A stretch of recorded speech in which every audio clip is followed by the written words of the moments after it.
আমার প্রাণের যুবক ভাইয়েরা, মুরব্বী বাবারা, দিলের কানটা লাগে শুনো রে বাবা, আল্লাহর ওলিদেরকে আমার আল্লাহ এত ভালোবাসেন গো। বুখারী শরীফের মধ্যে হাদিস এসেছে, আল্লাহর নবীজির সাহাবী হযরত আবু হুরায়রা রাদিয়াল্লাহু তাআলা আনহু হাদিসটি বর্ণনা করেছেন। আল্লাহ রাসূল সাল্লাল্লাহু আলাইহি সাল্লাম ইরশাদ করেছেন, ও পৃথিবীর মানুষ, আমার আল্লাহ সমস্ত পৃথিবীর মানুষদেরকে আল্লাহ জানাইয়া দিয়েছেন, কি জানাইয়া দিয়েছেন, যারা আমার বন্ধুদের সাথে তোমরা শত্রুতা করো, আমি আল্লাহ স্বয়ং তোমাদের বিরুদ্ধে যুদ্ধের ঘোষণা করলাম। কন্যা আল্লাহু আকবার। যারা আল্লাহর ওলিদের সাথে শত্রুতা করে রে, স্বয়ং আমার আল্লাহ তাদের বিরুদ্ধে যুদ্ধের ঘোষণা করেছেন। কন্যা সুবহানাল্লাহ। বন্ধুরা আমার ওলিদের, আমার আল্লাহর ওলিদের তো পাওয়ার কেন, আল্লাহর ওলিদের তো পাওয়ার কে দিয়েছেন? শুধু আমার আল্লাহ আল্লাহর ওলিদেরকে ভালোবাসার কারণ কি জানেননি? আল্লাহর ওলিরা এত নফল ইবাদত করতে করতে একবারে আল্লাহর নৈকট্য লাভ হাসিল করে নিয়েছেন। কন্যা সুবহানাল্লাহ। আমার আল্লাহ জানিয়ে দেন হাদিস শরীফের মধ্যে, আল্লাহ রাসূল ইরশাদ করেছেন, ও পৃথিবীর মানুষ, যারা আমার বন্ধু হয়ে যায় তখন তাদের জবান আর সাধারণ জবান থাকে না, তাদের জবানটা আমি আল্লাহর কুদরতি জবানে পরিণত হয়ে যায়। কন্যা সুবহানাল্লাহ।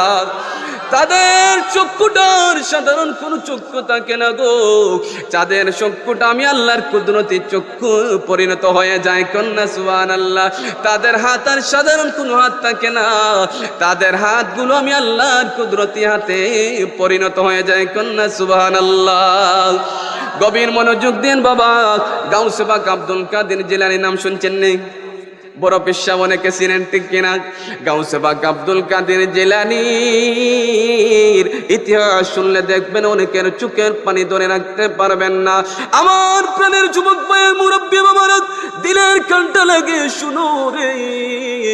সারা জীবন তো অনেক আলোচনা শুনেছেন, আজকে ওলি আল্লাহর শান একটু শোনেন, ঠিক কিনা? আল্লাহর ওলিদেরকে আল্লাহ এত ভালোবাসেন কেন? গাউসে পাক যখন ছোট্ট ছিলেন, একবারে শৈশবকাল থেকে তিনি বড় বড় উস্তাদের কাছ থেকে তিনি ইলম অর্জন করার জন্য বড় আপ্রাণ চেষ্টা করতেছেন। একদিন গাউসে পাক তার মার কাছে গিয়ে বললে, মা গো, মেহেরবানি করে আপনি যদি আমাকে একটু অনুমতি দেন, আমি ওই বাগদাদের মধ্যে গিয়ে বড় বড় আলিমদের কাছ থেকে আমি দ্বীন ইলম অর্জন করতে চাই। কন্যা সুবহানাল্লাহ। গাউসে পাকের আম্মা অনুমতি দিয়া দিলেন। তখন গাউসে পাককে 40টা দিনার মুদ্রা দিলেন। সুবহানাল্লাহ। কোন কত দিনার? 40টা দিনার দিলেন। বাবা, ওইগুলো নাও, তোমার খরচের জন্য আমি দিয়া দিলাম। আল্লাহর ওলি গাউসে পাক আব্দুল কাদের জিলানী মার 40টা দিনার গুলো একটা তলির ভিতরে নিলেন। তলির ভিতরে নেওয়ার পরে তলির মুখটা সেলাই করে নিলেন। সেলাই করার পর তার কোমরের মধ্যে বেঁধে রাখলেন। গাউসে পাকের মা বিদায় বেলে একটা নসিহত করলো, বাবা আব্দুল কাদের, তুমি যেখানে যাও না কেন রে বাবা, সব সময় সত্য কথা বলিও, কখনো মিথ্যা বলিও না। জোরে কোন সুবহানাল্লাহ। অনেক বড় নসিহত, ঠিক কিনা? এই সত্য কথার কারণে অনেক মানুষের মৃত্যু হয়ে যায়, অনেক মানুষ মৃত্যুর আদালত থেকে বেঁচে যায়, ঠিক কিনা? সত্য কথার কারণে মানুষ বাঁচে না। অনেক মানুষ সত্য বলার কারণে তার মৃত্যু হয়, আর অনেক সত্য বলার কারণে মৃত্যু থেকে বেঁচে যায়, ঠিক কিনা? আল্লাহর ওই গাউসে পাক আব্দুল কাদের জিলানীর মা যখন বলে দিল, বাবা তুমি যেখানেই যাইবা সত্য কথা বলবা, কখনো মিথ্যা বলিও না, বলে গাউসে পাককে বিদায় দিয়ে দিলেন। গাউসে পাক আব্দুল কাদের জিলানী একটা কাফেলার সাথে তিনি বাগদাদের উদ্দেশ্যে রওনা দিলেন। যাইতে যাইতে একটা জঙ্গল অতিক্রম করলেন। ওই জঙ্গল যখন অতিক্রম করলেন, হঠাৎ করে একদল ডাকাত চলে আসলো। এই ডাকাতের মধ্যে মোট 60 জন লোক ছিল। কয়জন? 60 জন লোক ছিল। ওই ডাকাত গুলো গাউসে পাকে ওই কাফেলার মধ্যে আক্রমণ করলো। আক্রমণ করার পর সমস্ত মালগুলো লুটপাট করে নিয়ে গেল। এর মধ্যে একজন ডাকাত গাউসে পাকের কাছে এসে বললে, এ বেটা, তোমার কাছে কিছু আছে? গাউসে পাক বলে, হ্যাঁ আছে। সুবহানাল্লাহ পড়েন। গাউসে পাক তখন ছোট্ট ছেলে, একদম ছোট্ট। গাউসে পাক জবাব দিলেন, হ্যাঁ আছে। কি আছে? আমার কাছে 40 দিনার আছে। সুবহানাল্লাহ পড়েন। ডাকাত অবাক হয়ে গেল, মনে মনে ভাবতেছে ওই ছেলেটা মনে এমনিতে বলছে ডাকাত চলে গেল। আবার দ্বিতীয় আরেকজন ডাকাত চলে আসলো, একই প্রশ্ন করলো। গাউসে পাক একই উত্তর দিয়ে দিলেন। দ্বিতীয় ডাকাত চলে গেল। তৃতীয় আরেকজন ডাকাত এসে গাউসে পাককে প্রশ্ন করে গাউসে পাক একই উত্তর দেয়। এভাবে কয়েকজন ডাকাত গাউসে পাককে একই প্রশ্ন করে একই উত্তর দিয়ে দেয়। আল্লাহর ওলি গাউসে পাক আব্দুল কাদের জিলানীর একই উত্তর পাওয়ার পরে ডাকাতরা অবাক হয়ে গেল। বুঝলাম না এই ছোট্ট ছেলেটা এমন ভাবে কথা বলতেছে। ওই ডাকাতগুলো গাউসে পাককে নিয়ে তাদের সর্দারের দরবারে চলে গেল। সুবহানাল্লাহ বলেন। গাউসে পাককে নিয়ে ডাকাতের সর্দারের কাছে চলে গেল। ওই ডাকাত সর্দার গাউসে পাককে বলে, এ বেটা তোমার কাছে কিছু আসেনি? গাউসে পাক বলে, হ্যাঁ আমার কাছে আছে। কি আছে? 40 দিনার আছে। সুবহানাল্লাহ বলেন। ওই ডাকাতের সর্দার গাউসে পাকের কথাটা শোনার সাথে সাথে আশ্চর্য হয়ে গেল, অবাক হয়ে গেল। মানুষ তো আমাদেরকে দেখলে ভয় পায়, ওই ছোট্ট ছেলেটা আমাদের সামনে এমন সত্য কথাগুলো বলতেছে। গাউসে পাকের কথাগুলো শোনার সাথে সাথে ডাকাত অবাক হয়ে গেল। ওই ডাকাতের সর্দার গাউসে পাককে জিজ্ঞাসা করে, এই বেটা তুমি যে আমাদের সামনে সত্য বলবা, এটা তো তুমি লুকিয়ে রাখতে পারতে। গাউসে পাক বলেন, কেন আমি লুকিয়ে রাখিনি জানো? গাউসে পাক বলেন, কেন আমি লুকিয়ে রাখিনি জানো? আমার মা আমাকে একটা নসিহত করেছেন, বাবা যেখানেই থাকো না কেন সব সময় সত্য কথা বলিও, কখনো মিথ্যা বলিও না। আমি গাউসে পাক আমার মার সাথে ওয়াদা করে এসেছি, আমি সব সময় সত্য কথা বলবো। আমার জীবন চলে যাইতে পারে, আমি কখনো মিথ্যা বলবো না। আল্লাহু আকবার। ওই ডাকাতের সর্দার গাউসে পাকের এই কথাটা শোনার সাথে সাথে একটা চিৎকার দিয়ে জমিনের মধ্যে পড়ে যায়। ডাকাত সর্দার যখন চিৎকার দিয়ে জমিনের মধ্যে পড়ে গেল, তার যখন হুঁশ ফিরে আসলো, ওই ডাকাতের দিলটা নরম হয়ে গেল। ডাকাত সর্দারের দিলটা নরম হয়ে গেল। ওই ডাকাত বলতেছে, হায় রে, একটা ছোট্ট ছেলে তার মার সাথে ওয়াদার ব্যাপারে কেমন সজাগ। আমরা আল্লাহর ইবাদতের মধ্যে, দুনিয়ায় তো আমরা আল্লাহর সাথে ওয়াদা করে এসেছি আল্লাহর গোলামি করব, কিন্তু সারা জীবন তো ডাকাতি করে কাটাইয়া দিলাম। ওই ডাকাতের সর্দারের ভিতরে আমার আল্লাহর ভয় চলে আসলো রে। ওই ডাকাতের সর্দারের মনটা নরম হয়ে গেল গো। ওই ডাকাত সর্দার বলে, হ্যাঁ বেটা তুমি আমার কাছে একটু চলে আসো। আব্দুল কাদের জিলানী তখন কার কাছে চলে গেলেন? ওই ডাকাত সর্দার বলে, ও বাবা আমি সারা জীবন ডাকাতি করেছি, আমি এখন তোমার হাতের মধ্যে হাত রেখে জীবনের জন্য ওয়াদা করতে চাই, আর জীবনে কোনোদিন ডাকাতি করব না গো। আজকে জনমের মতো আমি তওবা করে নিলাম, আমার আল্লাহ যেন আমার তওবাটুকুন কবুল করে নেয়। কন্যা সুবহানাল্লাহ। আল্লাহর ওলি গাউসে পাকের হাতের মধ্যে ডাকাতের সর্দার যখন তওবা করে নিল, ডাকাতের সহপাঠীরা বলতেছে, তখন ওই ডাকাত বলতেছে, তোমরা আমার কাছ থেকে চলে যাও, তোমাদের সাথে আমার আর সম্পর্ক নাই। ওই ডাকাতের সহপাঠীরা বলতেছে, ও আমাদের সর্দার, আপনি তো আমাদের গুরু, আপনি তো আমাদের লিডার, আপনি তওবা করে আমাদের কাছ থেকে আলাদা হয়ে গেলেন গো। আমরা কেন আর ডাকাতি করব? আমরা আর ডাকাতি করব না। আপনার সাথে আমাদেরকে তওবা করাইয়া জীবনের গুনার জন্য আপনি একটু ব্যবস্থা করে দেন। সুবহানাল্লাহ। ওই সমস্ত ডাকাতগুলো তখন সাথে সাথে গাউসে পাকের হাতের মধ্যে হাত রেখে তওবা গ্রহণ করলো, আর গাউসে পাককে ওয়াদা দিল, ও বাবা জীবনে যত ডাকাতি করলাম আজ জীবনের জন্য সমস্ত ডাকাতিগুলো ছেড়ে দিলাম, আর জীবনে কোনোদিন এই ডাকাতিগুলো করব না। কন্যা সুবহানাল্লাহ। আল্লাহর ওলি গাউসে পাকের হাতের মধ্যে হাত রেখে 60 জন ডাকাত কালিমা পড়ে, 60 জন ডাকাত তওবা করে সমস্ত গুনার জন্য মাফ চেয়ে নিল। কন্যা সুবহানাল্লাহ। তাও শুধু তাই নয়, আল্লাহর ওলিদের তো ক্ষমতা আমার আল্লাহ দান করেছেন। আল্লাহর ওলিদের ক্ষমতা তো বেশি। একদিন গাউসে পাক আব্দুল কাদের জিলানী একটা মাহফিলের মধ্যে তিনি ওয়াজ করতেছেন। কি করতেছেন? কষ্ট হচ্ছে, শেষ করে দিব। আল্লাহর ওলি গাউসে পাক একদিন মানুষদের সামনে তিনি ওয়াজ করতেছেন। হঠাৎ করে আকাশের দিকে তাকাইয়া দেখে রে একটা চিল চিনেননি? একটা চিল বারবার উড়াউড়ি করতেছে আর চিৎকার দিতেছে। গাউসে বাগ ওই চিলটার আওয়াজ শুনে একটু বিরক্ত বোধ হইলেন। তখন গাউসে বাগ সাথে আসমানের দিকে চেহারাটা উঠাইয়ে তরুক বললেন, এ বাতাস, ওই চিলটাকে তুমি এখন ধরে ফেলে একবারে শেষ করে দাও। কন্যা সুবহানাল্লাহ।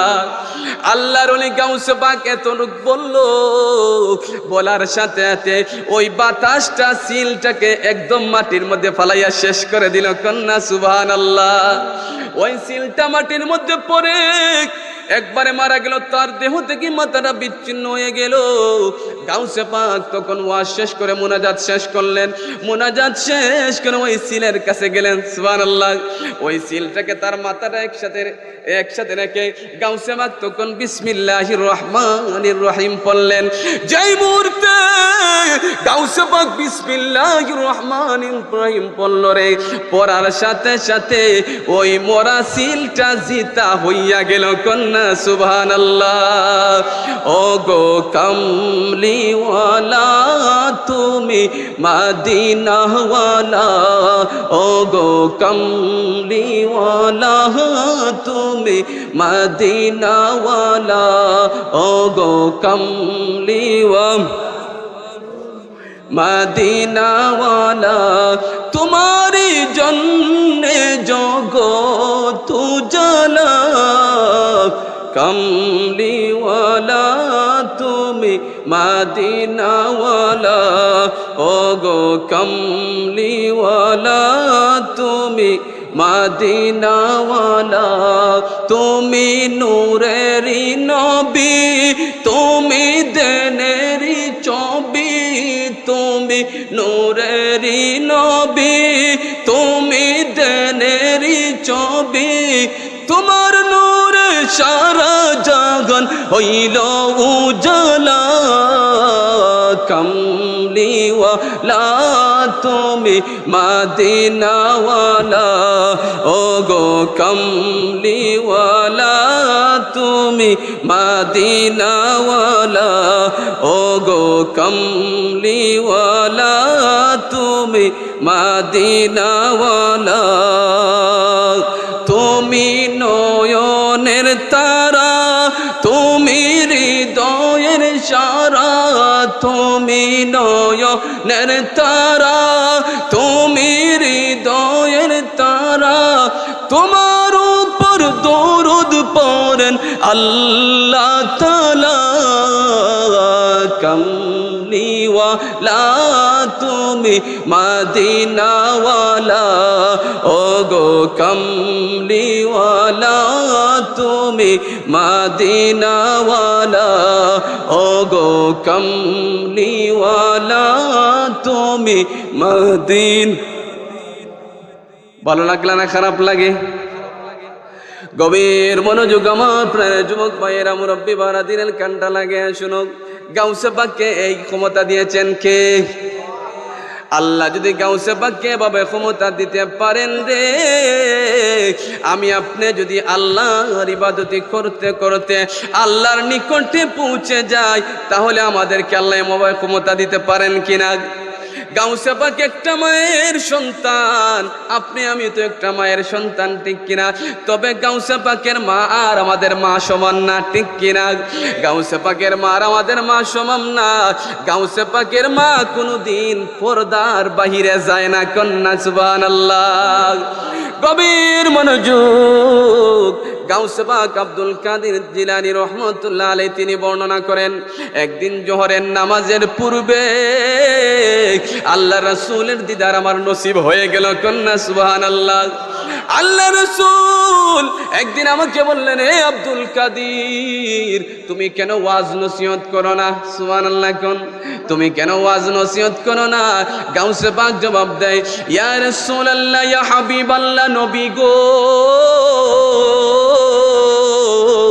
ও গো মায়ার নবী, দয়াল নবীজি, এই বাগদাদ শহরের মধ্যে অনেক বড় বড় জ্ঞানী গুণী আলিম উলামারা আছেন, ওদের সামনে আমি কথা বলতে বড় ভয় পাই, এর জন্য আমি ওয়াজ করি না। সুবহানাল্লাহ। তখন আমার নবী, আপনার নবী, দয়াল নবী, মায়ার নবীজি গাউসে বাগকে বললেন, হ্যাঁ বেটা তুমি একটু হা করো। গাউসে বাগ হা করলেন। হা করার সাথে সাথে আমার নবী, আপনার নবী গাউসে বাগের মুখের মধ্যে 7 বার তুতু নিক্ষেপ করে দিলেন। কন্যা সুবহানাল্লাহ। কয়বার? 7 বার তুতু নিক্ষেপ করে দিলেন। আর বলে দিলেন, এ বেটা যাও যাও, আজ থেকে তুমি বিনা ভয়ে সব জায়গার মধ্যে ওয়াজ করতে থাকো। কন্যা সুবহানাল্লাহ। এ বলে আল্লাহ নবীজি চলে গেলেন। তখন গাউসে বাগ জোহরের নামাজ আদায় করলেন। জোহরের নামাজের পর তিনি মুসল্লিদের সামনে ওয়াজ নসিহত শুরু করে দিলেন। কন্যা সুবহানাল্লাহ। গাউসে বাগ যখন ওয়াজ নসিহত শুরু করে দিল রে, মুহূর্তের মধ্যে মানুষ দৌল বেঁধে বেঁধে গাউসে বাগের দিকে আকর্ষিত হতে লাগলো। কিছুক্ষণের ভিতরে সারাটা মসজিদ ভরে গেল, মানুষ ভরে গেল। এত বিশাল মানুষ হইল, বিশাল একটা সমাবেশ হয়ে গেল। তখন গাউসে বাগ এত মানুষ দেখার পরে একটু ভয় পেয়ে গেলেন। ভয় পাওয়ার পরে আবার ওয়াজটা বন্ধ করে দিলেন। সুবহানাল্লাহ পড়েন। যেই সময় গাউসে বাগ ওয়াজটা বন্ধ করে দিল রে বন্ধু, ওই সময় গাউসে বাগ তাকায় দেখে আল্লাহর নবীজির সাহাবী হযরতে আলী রাদিয়াল্লাহু তার সামনে দাঁড়াইয়া আছে। কন্যা সুবহানাল্লাহ।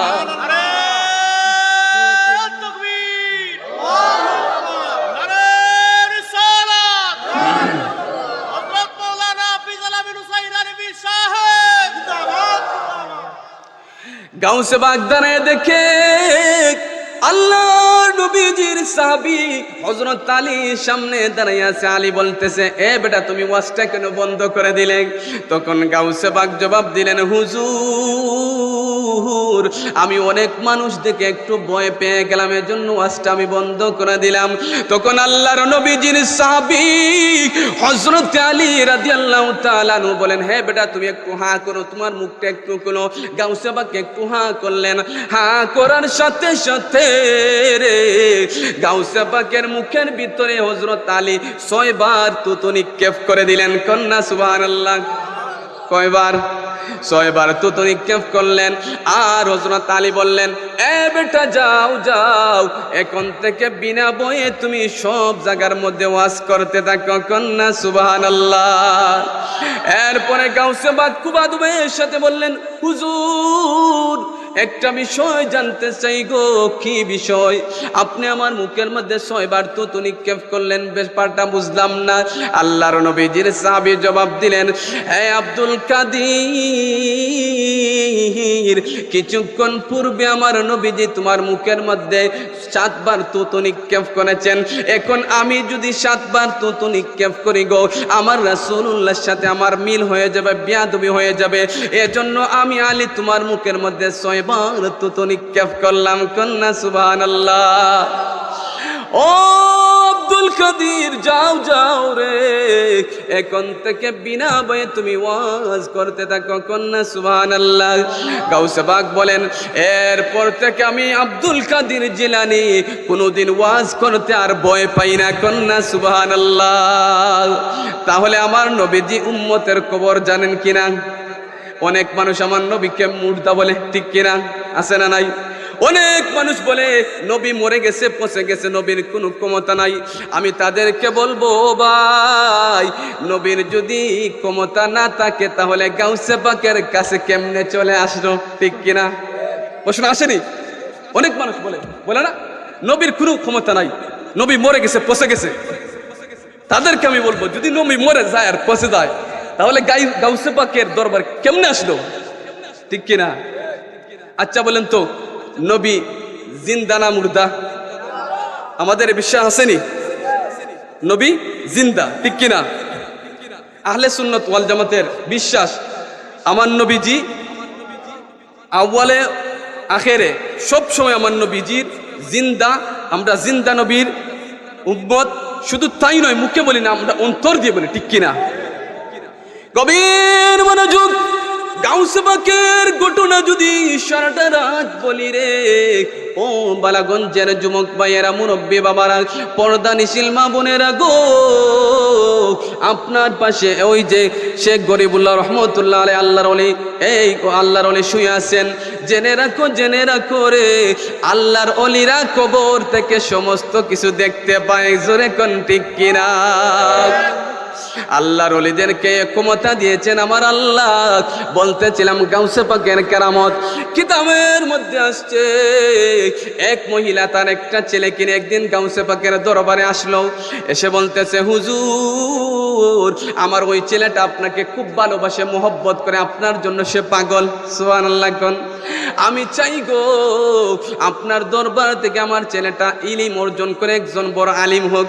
গাউসে পাক বললেন, ঠিক আছে, তাকে রেখে যাও। ওই মহিলাটি তার সন্তানকে রেখে গেল।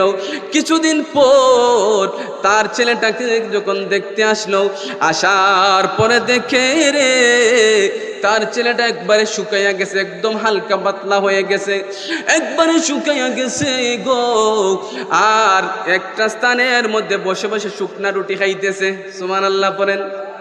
ওই মহিলাটা দেখতেছে তার ছেলেটা একটা মাটির মধ্যে বসে বসে শুকনা রুটি খাইতেছে, আর গাউসে পাক একটা জায়গার মধ্যে বসে বসে মুরগির গোশতগুলো খাইতেছেন। সুবহানাল্লাহ। ওই মহিলা এই দৃশ্যটা দেখার পরে আশ্চর্য হয়ে গেল। তখন গাউসে পাককে মহিলা বলল, ও আল্লাহর ওলি গাউসে পাক, আপনার দরবারের মধ্যে আমার ছেলেটা রেখে গেলাম। আপনার দরবারের মধ্যে আমার ছেলেটা আসার পরে একবারে শুকাইয়া গেছে, শুকনা রুটি খাইতেছে, আর আপনি বসে বসে মুরগির গোশতগুলো খাইতেছেন, ব্যাপারটা বুঝলাম না। তখন গাউসে পাক আব্দুল কাদের জিলানী সাথে সাথে ওই মুরগির হাড্ডির মধ্যে এভাবে হাত রাখলেন, এভাবে হাতটা রাখলেন। হাতটা রাখার সাথে সাথে গাউসে পাক বললেন, কুম বিইজনিল্লাহ, তুমি আল্লাহর হুকুমে জিন্দা হয়ে যাও। যেই মুহূর্তে গাউসে পাক এতটুকু বললেন, তুমি আল্লাহর হুকুমে জিন্দা হয়ে যাও, মুহূর্তের মধ্যে দেখা যায় মুরগির হাড্ডিটা একটা তরতাজা মুরগি হয়ে দাঁড়াইয়া গেল। কন্যা সুবহানাল্লাহ।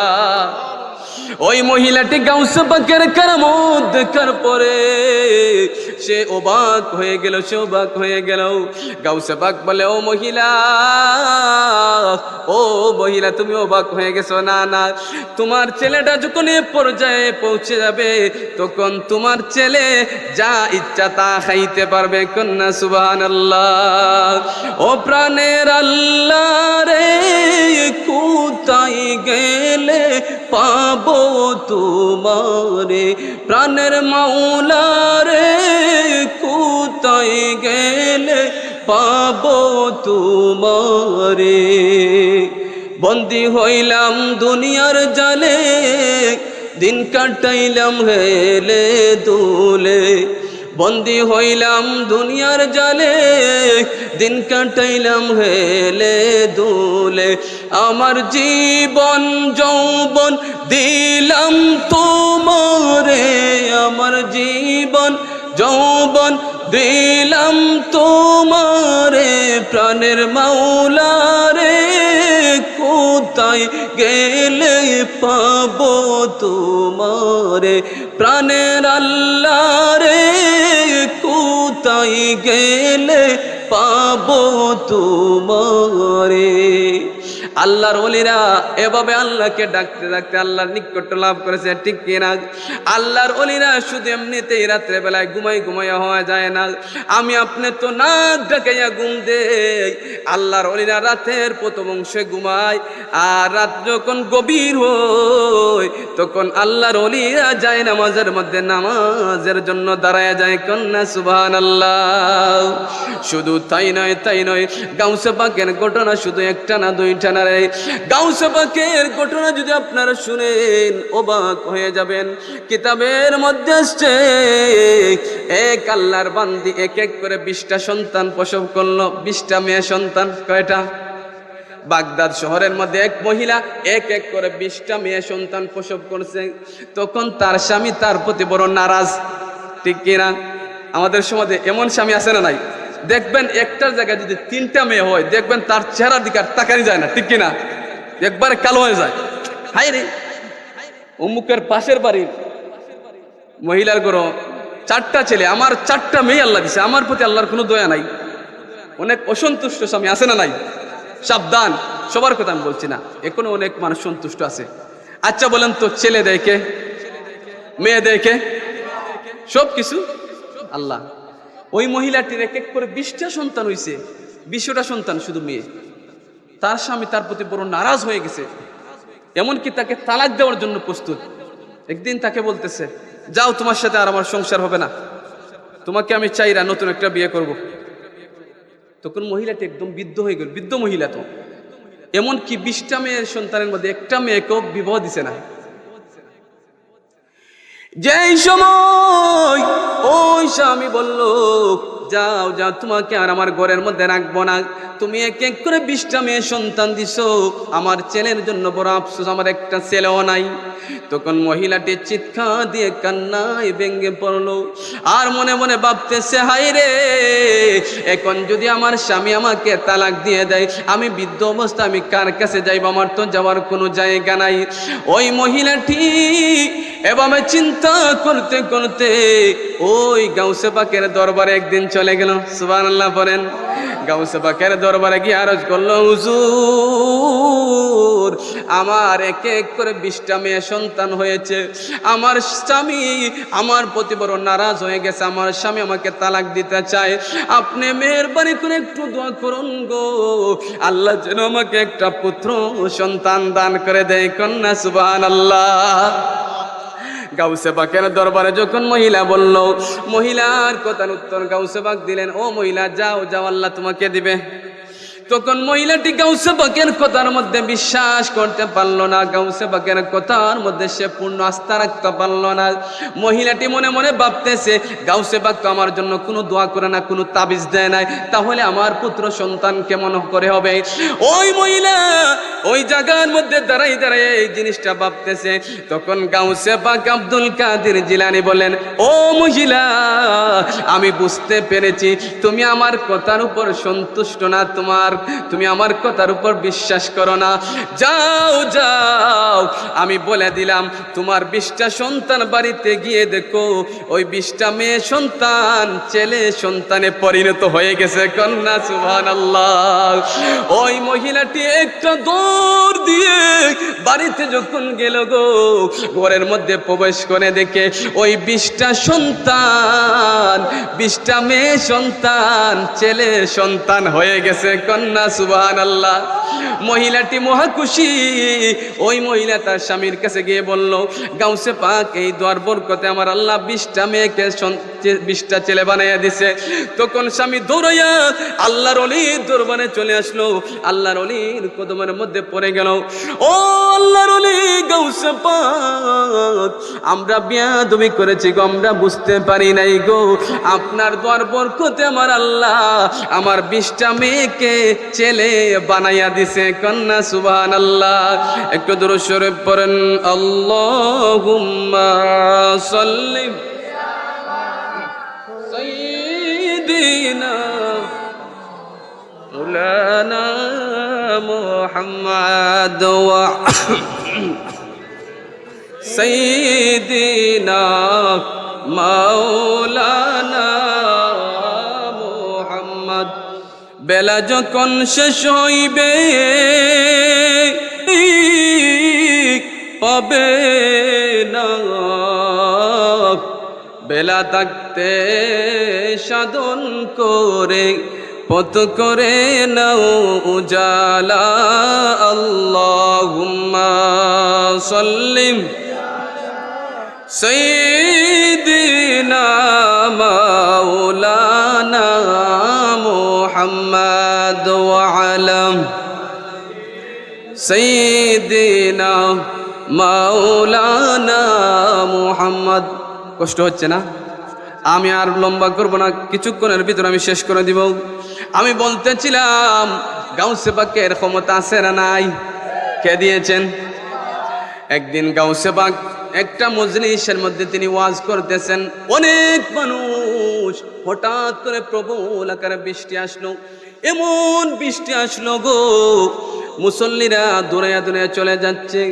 তখন গাউসে পাক আব্দুল কাদের জিলানী আকাশের দিকে চেহারাটা উঠাইয়া আল্লাহর দরবারের মধ্যে দুইটা হাত উঠাইয়া তরুক দোয়া করলেন। কি দোয়া করলেন? আনতা আজমাউ ওয়া আনতা তুফাররিকু, আল্লাহ গো, আমি তোমার বান্দাদেরকে এই জায়গার মধ্যে ডেকেছি তোমার জিকিরের জন্য, তুমি তাদেরকে ছত্রভঙ্গ করেছো। বলে গাউসে পাক এতটুক বলে আল্লাহর কাছে দোয়া করলেন। দোয়া করার সাথে সাথে ওই বৃষ্টিটা বন্ধ হয়ে গেল। কন্যা সুবহানাল্লাহ। ওই মুসল্লিরা তাকে দেখে রে, প্যান্ডেলের ভিতরে বৃষ্টি নাই, বৃষ্টি নাই, তবে বাহিরে অসংখ্য বৃষ্টি হচ্ছে। তখন গাউসে পাকের কারামত দেখে সমস্ত মুসল্লিরা অবাক দৃষ্টিতে তাকাইয়া রইল। কন্যা সুবহানাল্লাহ। তাহলে আর আমি লম্বা করব না, আমাকে কালেকশনের কথা বলা হয়েছে না, আসলে আমি তো কালেকশন এগুলা কখনো করি নাই। যাই হোক, আচ্ছা আপনারা আমার কথায় কষ্ট পাইছেন, কারণ ওলি আল্লাহদের শান নিয়ে কেন কথা বলি জানেন? আমরা তো অনেক জায়গায় অনেক বিষয় নিয়ে কথা বলি। আমি আজকে একটা বিষয় হঠাৎ করে আমি একটু ঠিক করে নিলাম, আজকে যেহেতু শেখ গরিবুল্লাহ রহমতুল্লাহ ইসাল্লাহ সব আল্লাহর ওলিদের শান কিছু গাইব, ঠিক কিনা? এজন্য আল্লাহর ওলিদের কিছু প্রশংসা আমি আপনাদেরকে শুনাইলাম।